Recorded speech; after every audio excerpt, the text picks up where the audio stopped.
Running a business today is much more complicated than it was 50 years ago and 40 years ago and so on. And I don't know why that is, other than it's much more competitive. I'm finding that product life cycles are much less than they used to be. Right.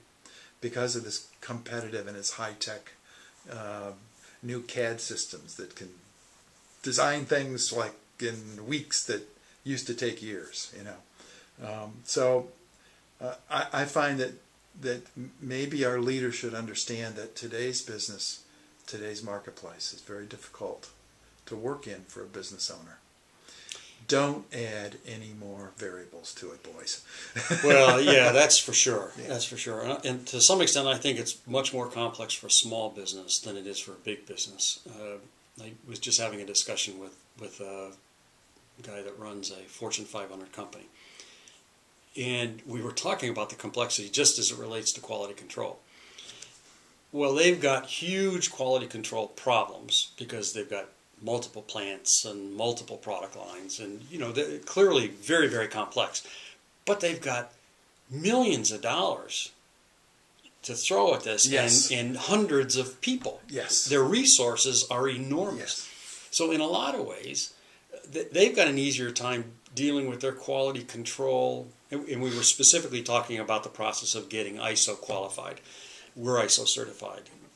We were talking about the process. My question to him was, my gosh, how do you do that when you've got 28 plants and they're around the world? And his response was, millions of dollars and hundreds of people. Well, we don't have millions of dollars to throw at that, or hundreds of people to throw at that. So in a lot of ways, it was easier for him to deal with his ISO certification with a multi-billion-dollar corporation than it is for us with, you know, a few $1 million in sales. You're ISO certified. Yes. Has it made you a better company? Boy, ISO is a funny thing. The discipline that it brings, I guess, has made us a better company. But ISO in and of itself didn't make us a better company. Okay. The practices that you utilize to control your business, that's what makes you a better business. And ISO itself is really just making sure that the paperwork lines up. So as long as you're pushing the papers around in the right order, you can keep your ISO certification even if your product is no good. A little bit of an exaggeration. So the ISO certification in and of itself really isn't the solution.